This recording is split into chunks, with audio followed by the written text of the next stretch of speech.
Bienvenido a la emisora de Rey de los Reyes. Y el título de hoy se llama En la última semana de la vida de Cristo. En la última semana de la vida de Cristo, que sorprendente, abarca 1/3 de los evangelios. Es decir, de los 89 capítulos de los evangelios, 29 tienen que ver con la última semana en que Jesús estaba en la tierra. Luego de la milagrosa resurrección de Lázaro en Betania, Juan escribe: así que desde aquel día acordaron matarle.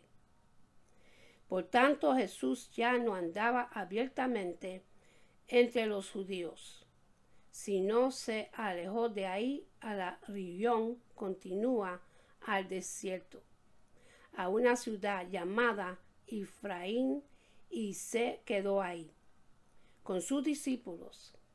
Y estaba cerca la Pascua de los judíos, y muchos subieron de aquella región a Jerusalén antes de la Pascua para purificarse y buscando a Jesús. Y estando ellos en el templo, se preguntaban unos a otros: ¿qué os parece? ¿No vendrán a la fiesta? Y los principales sacerdotes y los fariseos habían dado orden de que si alguno supiese dónde estaba, lo manifestaré para que le prendiesen. El libro de Juan, capítulo 11, los versículos 53 hasta 57. Como resultado de la resurrección de Lázaro, muchos de los judíos creyeron en él. El libro de Juan, capítulo 11, los versículos 45. Muchos de los judíos creyeron en él. En el libro de Juan, capítulo 11, versículo 45. Este milagro asombroso, después de haber estado Lázaro 4 días en la tumba, hace que las autoridades judías entren en pánico. Claramente ven amenazando su prestigio y autoridad religiosa. Entonces convocaron apresuradamente un consejo de Sanhedrin, compuesto principalmente por saduceos y fariseos, y presidido por el sumo sacerdote. Desconcertantes, pues, los asistentes exclamaron: ¿qué haremos? Porque este hombre hace muchas señales. Si le dejamos así, todos creerán en él. Y vendrán los romanos y destruirán nuestro lugar santo y nuestra nación. Libro de Juan, capítulo 11, los versículos 47 y 49. En otras palabras, temían que si por causa de Jesús y sus seguidores perdían su poder, los romanos acabarían con la poca libertad que tenían y los destruirían como pueblo. Entonces Caifás, el sumo sacerdote, interviene y hábilmente hace notar el beneficio político de eliminar a Jesús. Juan registra sus palabras proféticas.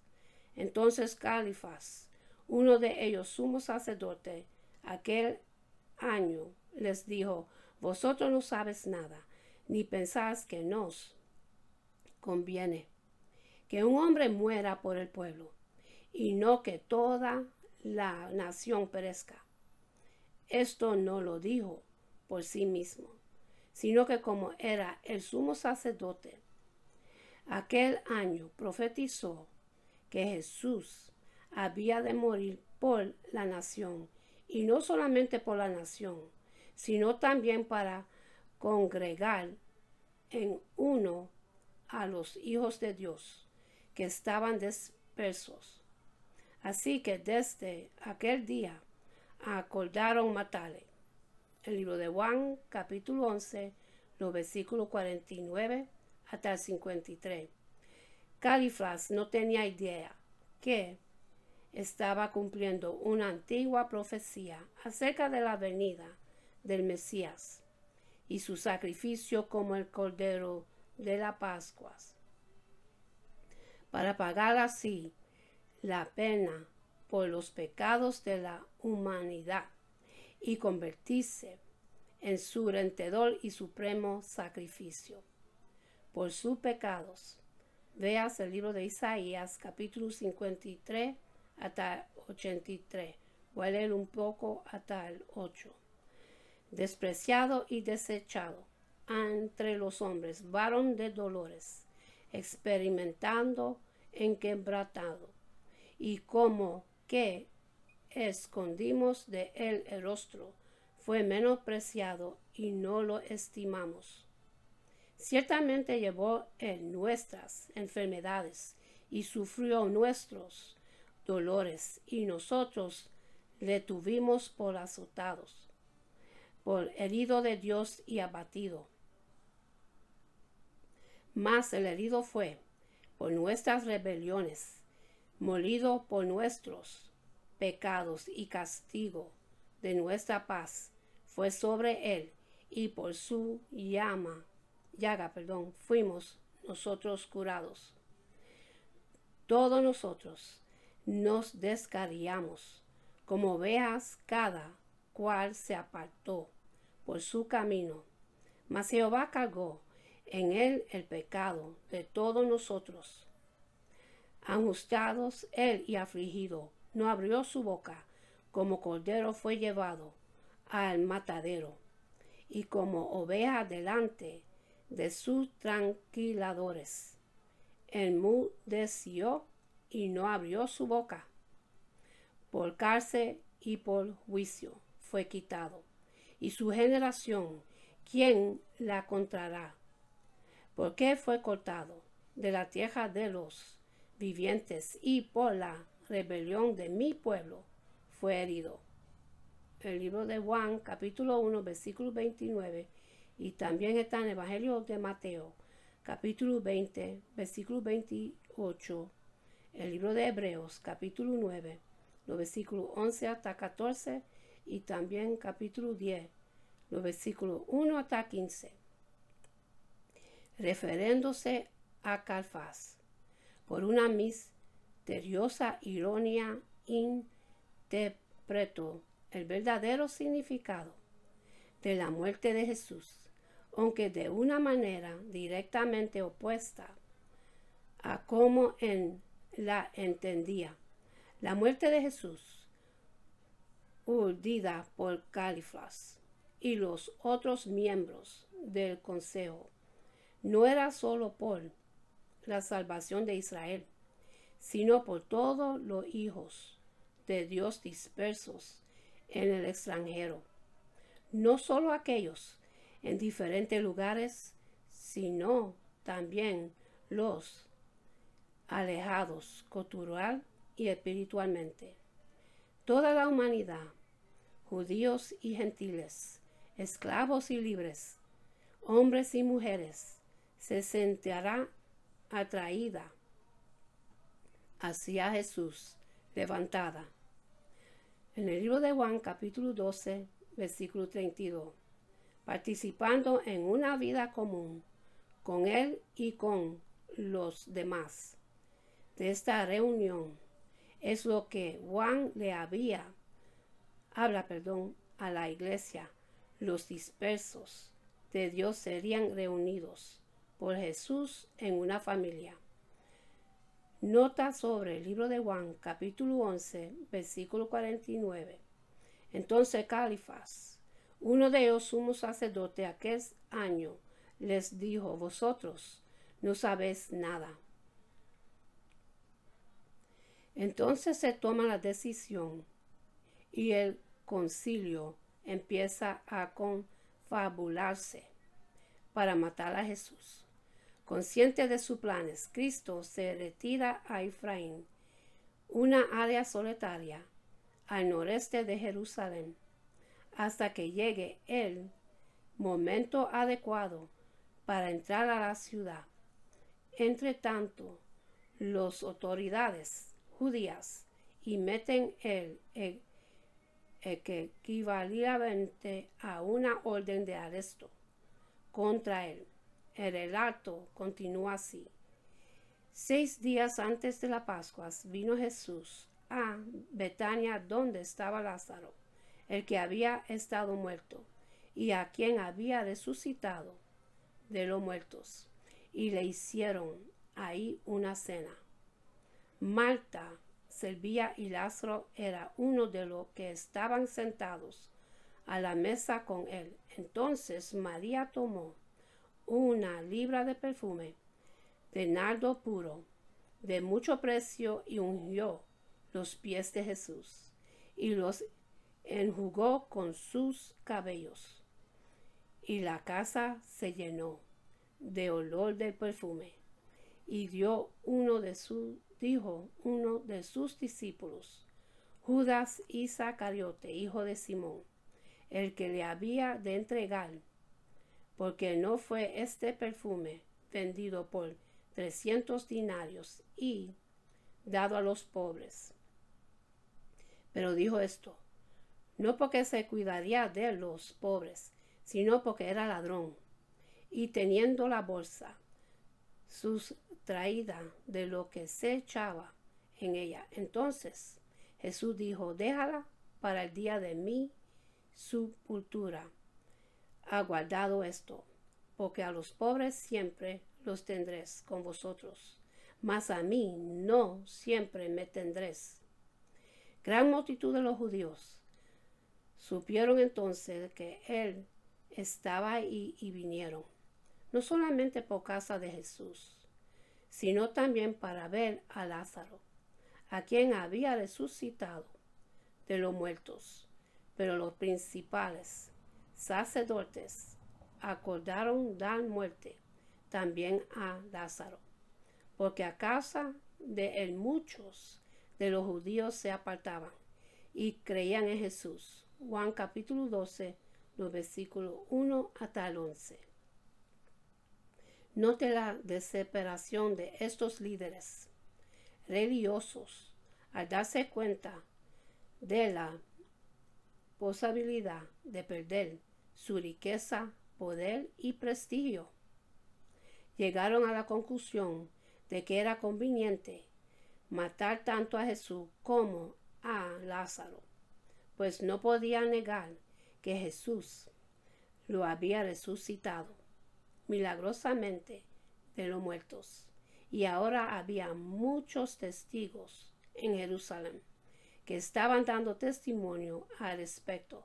Entonces, según creían, tenían que matar tanto al autor de ese asombroso milagro como a la prueba viviente de esa resurrección.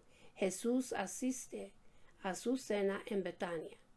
Esta fiesta de agradecimiento por la resurrección de Lázaro, en la que participó Lázaro, Marta y María, pudo haber sido en la casa de Simón el leproso, si se trata del mismo suceso de Mateo, capítulo 26, los versículos 6 hasta 13, y el libro de Marcos, capítulo 14, los versículos 3 hasta el 9. Marta estaba siempre sirviendo, mientras que Lázaro, más vivo que nunca, está en la mesa con Jesús.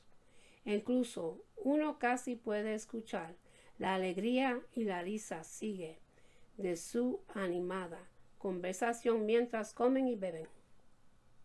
Es María quien se arrodilla y unge los pies de Jesús, derramando generosamente un costoso ungüento perfumado con un valor equivalente al salario de un año de trabajo, y luego le seca los pies con su cabello. Esto es un símbolo de consagración para la obra divina que Jesús está a punto de cumplir. una preparación anticipada para su muerte. También es un tributo especial, reservado solo para la realeza. Es unos días. Jesús entraría a Jerusalén como el rey ungido. La fragancia de este espléndido regalo, derramado con tanta gratitud, inundana la casa con mucho más que su dulce olor, imite el cálido y penetrante aroma de amor. Este acto de amor es tan inusual que Judas, quien obviamente siente que esto ha sido un desperdicio, pregunta con disgusto, y ese dinero no podría haberse entregado a los pobres. Dijo esto no porque le importaba, sino porque era un ladrón egoísta. A él se le había encargado la tesorería, así que tenía la responsabilidad de las finanzas del grupo, lo que terminó siendo su ruina. Qué fácil es desviarnos por causa de lo que es nuestra fortaleza. El predicador tentaloso puede sucumbir a su ego, el contador brille, convertirse en un estafador, o el consejero compasivo, ceder al adulterio. Nota sobre el libro de Juan, capítulo 12, versículo 1. Juan continúa: sigue día grandes multitudes que habían venido a la fiesta. Al oír que Jesús venía a Jerusalén, tomaron ramas de palma y salieron a recibirle, y clamaban: Hosana, bendito al que viene en el nombre del Señor, el Rey de Israel. Y halló Jesús un ancillo y montó sobre él, como está escrito: no temas, hija de Sión, he aquí tu rey viene montando sobre un polino de asna. Estas cosas no las entendieron sus discípulos al principio, pero cuando Jesús fue glorificado, entonces se acordaron de que estas cosas estaban escritas acerca de él, y de que se les habían hecho, y daba testimonio la gente que estaban en él cuando llamó a Lázaro del sepulcro y le resucitó de los muertos, por lo cual también había venido la gente a recibirle, porque había oído que él había hecho esta señal. Pero los fariseos dijeron entre sí: ya ves que no consigues nada. Mirad, el mundo se va tras él. Había ciertos griegos, probablemente proselitos, entre los que habían subido a adorarle en la fiesta. Estos, pues, se acordaron a Felipe, que era de Bethsaida, de Galilea, y le rogaron diciendo: Señor, quisiéramos ver a Jesús. Felipe fue y se lo dijo a Andrés. Entonces Andrés y Felipe se lo dijeron a Jesús. Jesús le respondió diciendo: ha llegado la hora para que el Hijo del Hombre sea glorificado. De cierto os digo que si el grano de trigo no cae en la tierra y muere, queda solo, pero si muere, lleva mucho fruto. El que ama a su vida la perdería, y el que aborrece su vida en este mundo para vida eterna la guardará. Si alguno me sirve, sígame, y donde yo estuviere, ahí también estaré mi servidor. Si alguno me sirviere, mi Padre le honraría. Ahora está turbada mi alma, y qué diré: Padre, sálvame de esta hora. Mas para esto he llegado a esta hora. Padre, glorifica tu nombre. Entonces vino una voz del cielo: lo he glorificado y lo glorifiqué otra vez. Y la multitud que estaba ahí y había oído la voz decía que había sido un trueno. Otros decían un ángel le ha hablado. Respondió Jesús y dijo, no ha venido esta voz por causa mía, sino por causa de vosotros. Ahora es el juicio de este mundo. Ahora el príncipe de este mundo era echado afuera, y yo fuere levantado de la tierra, a todos atraer a mí mismo. Y decía esto dando a entender de que muerte iba a morir. El libro de Juan, capítulo 12, los versículos 12 hasta 33. Aquí vemos que Jesús está angustiado por el terrible sacrificio que él esperaba. Así se demuestra que él no era una especie de robot irracional ejecutando un plan automatizando. En cambio, estaba consciente y voluntaria y amorosamente llevaría a cabo esa decisión trascendental para nuestro beneficio, confiándole aún más significado y valor. Como ciertamente señal sobre toda esta escena, la Biblia dice, se desató un entusiasmo desenfrenado por Jesús. Miles de peregrinos de Galilea habían ido a las Pascuas y habían visto muchas de sus obras portentosas.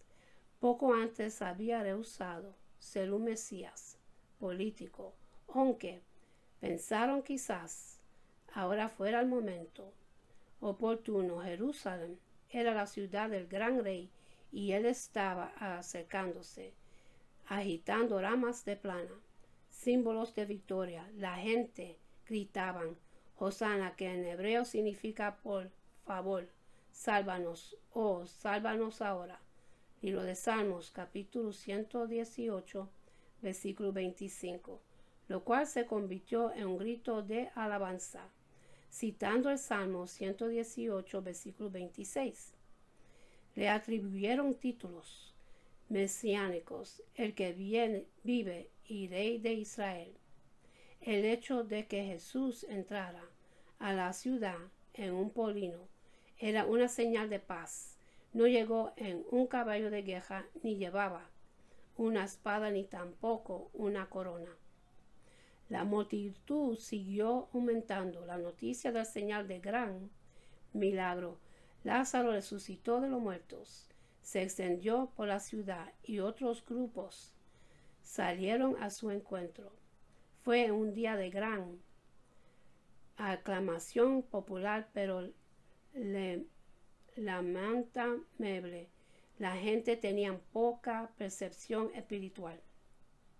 El masivo frenesí por Jesús complicó los planes de los fariseos y buscaban los principales sacerdotes y los escribas como prenderle por engaño y matarle, y decían no durante la fiesta para que no se haga alboroto del pueblo. El libro de Marcos capítulo 14, los versículos 1 y el 2. Con pesimismos reconocieron que todo el mundo lo había seguido. La ironía nuevamente se hace evidente, pues la mayoría de esas personas realmente no creían en Jesús. Él había estado avanzando hacia su hora decisiva. La aparición de los griegos confirmó que había llegado la hora de que el Hijo del Hombre fuera glorificado. Para la mayoría de las personas la muerte es una tragedia, pero para Jesús la muerte era el camino hacia la gloria. Su disposición a morir por los pecados de otros en obediencia al Padre le dio renombre.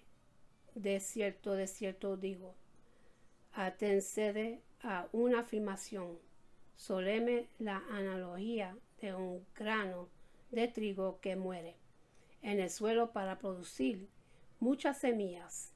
Enseña que la muerte es necesaria para hallar una cosecha. La analogía del trigo ilustra un principio paradigmático general. La muerte es el camino a la vida. En el caso de Jesús, su muerte condujo a la gloria y la vida, no solo para sí mismo, sino también para los demás. En el caso de un discípulo de Jesús, el principio es similar. Un discípulo debe odiar o amar menos. El libro de Mateo capítulo 10, versículo 37. Su vida en este mundo. Por otro lado, el hombre que ama su vida la perdería. Cualquier cosa en la vida puede convertirse en un ídolo, bien sea deseos, intereses y amores. El creyente debe experimentar la muerte espiritual de su yo. Para ser siervo de Jesús, se requiere seguirlo. Muchos de los siervos originales de Jesús lo siguieron en su muerte. Y según la tradición, los primeros discípulos fueron martirizados. La palabra de Jesús fue, por tanto, una profecía y también una promesa. Sus verdaderos discípulos, los que se les sirven, lo siguen en su humillación, pero después en su honor y gloria. Note sobre Juan capítulo 12, versículo 12. Agregar otros detalles importantes. Ahora vinieron los griegos, las otras ovejas que no son de este redil. Han escuchado la voz del pastor, los hijos de Dios que están dispersos en varias partes, están siendo reunidos. Estos eran gentiles, temerosos de Dios, posiblemente proselitos, que se habían unido a la fiesta. Buscaban a Felipe porque se identificaban con él. Su nombre es griego y proviene de una área eminentemente gentil. Él era a quien más fácilmente podrían acercarse, uno de su propia red social. De hecho, los lazos personales, familiares y amistosos de quienes comparten el mismo evangelio con los más duraderos. Al expresar su solitud, se dirige a Felipe con respeto. Señor, quisiéramos ver a Jesús. Libro de Juan capítulo 12, versículo 21. No se trata de mirarlo o encontrarse con una celebridad, sino de visitarlo y conocerlo. El hombre que se había sentido cansado cerca del pozo y que había llorado ante una tumba, no iba a ser crucificado automática o fructuosamente. La carne se retrae ante esta muerte insoportable. Aquí se describe descarnadamente la justicia, el añejo de Jesús de evitar esta muerte. Pero no hay vuelta atrás en la decisión tomada por el consejo eterno. Jesús ha venido en obediencia amorosa a la voluntad del Padre y cada paso de su ministerio ha correspondido a ese plan. Esa fidelidad lo ha llevado a esta hora, y a menos que Jesús cumpla su misión, nunca habría una cosecha. Los griegos nunca sabrían lo que es la salvación, para qué este propósito ha venido. Por ello, el trémulo y aconjugado clamor, Padre, sálvame de esta hora, es respondido por la exclamación del fiel obediencia del Hijo. Padre, glorifica tu nombre. Nota sobre el libro de Juan, capítulo 12, versículo 27. Ojalá que esta explicación sirva para aprender muchas lecciones importantes que además sean útiles para que apreciemos profundamente el increíble sacrificio de Jesús por la humanidad que Dios el Padre en su amor hacia nosotros. Con esto termino, mis hermanos, y para los que quieren recibir a Jesucristo en su corazón, Repiten conmigo esta oración de salvación para que su nombre esté escrito en el libro de la vida. Padre Celestial, en el nombre de Jesús, yo me arrepiento de todos mis pecados y abro mi corazón para que Jesús venga dentro de mí. Jesús, yo creo que tú eres mi Salvador y que muriste por mis pecados y se levantó de los muertos. Lléname con tu Espíritu Santo. Gracias, Padre, por salvarme en el nombre de Jesús. Amén. Y en cejar voy a hacer una oración de bendición para el pueblo de Dios. Que Jehová de ejércitos, nuestro Padre Celestial, se lo entregó a Aarón Mosés para el pueblo de Dios, para tu bendición. Y se consigue en el libro de Números, capítulo 6, los versículos 24 hasta 26, dice así. Jehová te bendiga y te guarda. Jehová haga resplandecer su rostro sobre ti y tenga de ti misericordia. Jehová hace sobre ti su rostro y ponga en ti paz. Con esto lo dejo, mis hermanos. Busquemos más de Dios, que estamos viviendo en los últimos tiempos. Y Cristo viene pronto. Tenemos que acercarnos más de Dios y buscarlo más que nunca. Que todo su palabra que está escrita en la Biblia está sucediendo hoy en día. Que Dios me lo bendiga, me lo guarde, que tenga una buena noche y una buena amanecer. Y acuérdense a darle gracias a Dios por otro día más de vida. Y hasta la próxima. Amén.